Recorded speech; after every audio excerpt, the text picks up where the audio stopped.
So, can you tell us a little bit about the play, a brief synopsis? The play is basically about what happens in Poland today, you know, what happens in Eastern Europe today, and what happens in Europe today. What happens is Europe has a history of anti-Semitism and of racism. Europe has a history of fighting each other and of fighting minorities. And after World War II, after all this murder, you know, of the Nazis and the murder of millions of Jews, of course millions of others too, but was in particular agenda about Jews, anti-Semitism in Europe faded. It was not fashionable to be anti-Semitic. It was really not nice. Yeah. You know, you couldn't do that anymore. Yeah. You know, so that history of anti-Semitism faded. But along the years, when Europe came back on its feet and felt comfortable again, anti-Semitism rose again. And today you can see it in Hungary with the Jobbik party, which is basically anti-Semitic. As well as anti. As well as anti-gypsy, as well as anti-everything. you know, raising its racist, ugly teeth again. And you wonder how come in Hungary they do that, you know. Do you have any insight into why it might be happening now? I'll get to that in a second, you know. Okay. You see it in Poland, you know. Well, this play takes place in Lodz, which is the second or third, depending how you count it. You know, Lodz is a city of about 1 million people with only 15 Jews.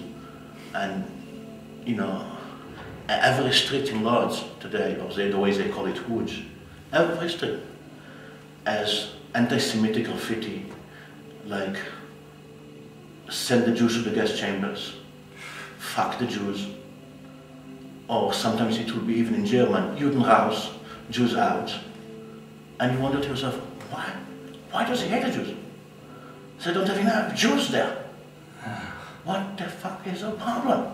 It's very strange. And I'm interviewing people on the street in Poland, you know, and they come with this whole story, the Jews killed Jesus.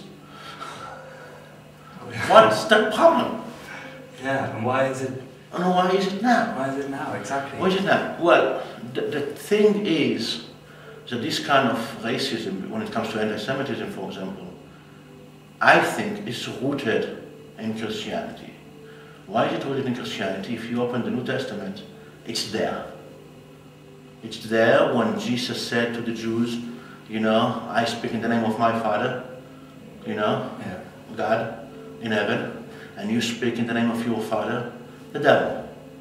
You know, it's there. It's there in the New Testament that the Jews are the only ones who have a veil over their eyes. What people don't understand is that the New Testament was two Jews talking to each other. That's what people don't understand. It's two Jews talking to each other, you know. It's like two ethnic minorities talking to each other. You know, so they curse each other. The problem is that Christianity, you know, is not Jewish anymore, you know, but it's rooted there, and I think it comes there. The problem is, you know, Europe, you know, was always part of kings, you know, in the history of Europe, you know, there was a little kingdoms, you know, and every king wanted people to be loyal to him, you know, and he made the people hate the other one. That's how you make loyals, you know, so you make the other one the enemy, so you are my slaves. That's the history of Europe, you know, and it's rooted in the psychology, in the psychic of the culture. So it becomes like, you know, we are Hungarian, we are better than the Czechs, and the Czechs are better than the British, and the British are better than the French, and the French are better than the Germans, and this tribe is better than this tribe. That's rooted in the history of Europe, you know, in these little kingdoms, you know, and and it comes back.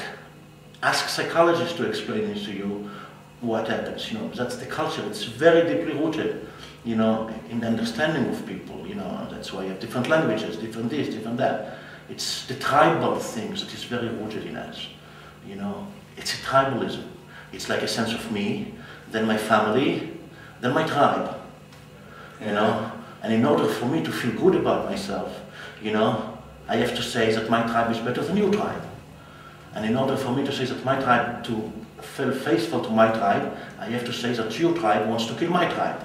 And why is the reason that your tribe wants to kill my tribe? Is because my tribe is better than your tribe.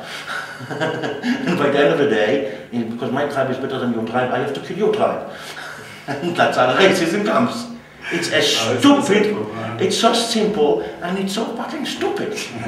But that's what it is. It doesn't have to be because Hungary or because Poland or because anything. It just has to be the simple human thing, you know, it's the human survival thing. So you know? If it's intrinsic in humans, yeah, then how can we consider any hope of overcoming it?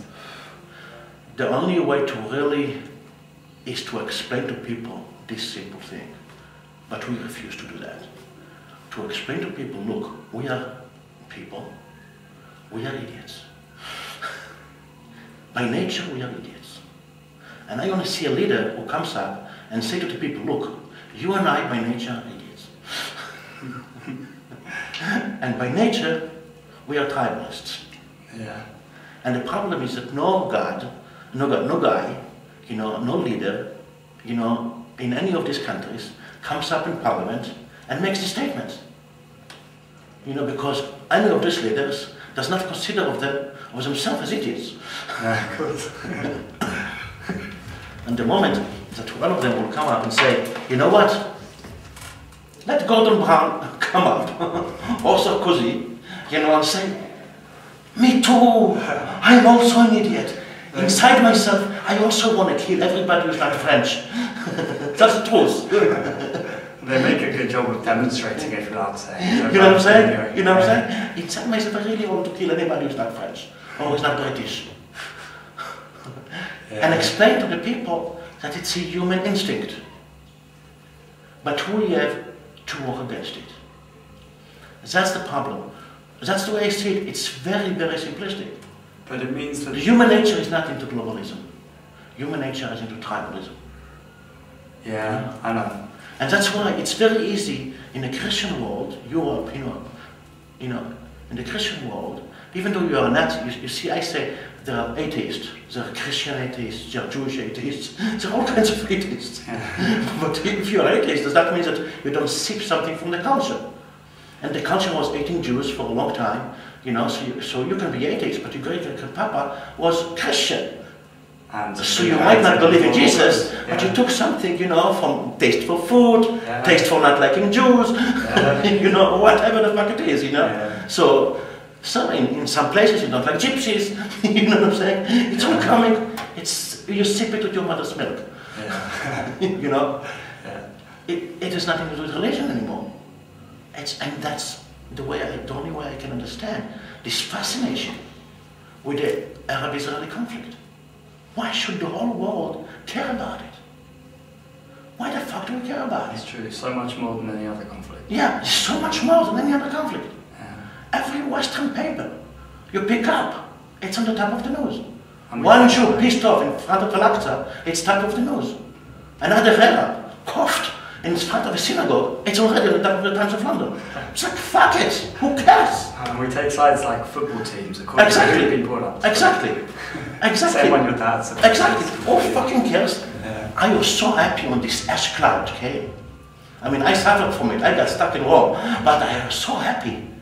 I opened the newspapers, and nobody talks to the Arabs and the Jews.